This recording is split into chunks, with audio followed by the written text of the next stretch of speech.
ரோஜாப்பூ சிரித்து பேசி விளையாடும் நெஞ்சமெங்கும் மத்தாப்பூ.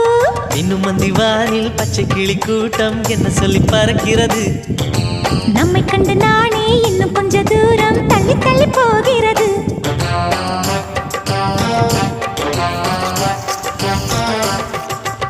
எங்களின் கதை கேட்டு தலையாட்டுது தாமரை பூ.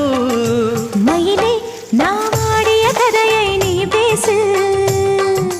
மல்லிகை பூவை பார்த்தாயா?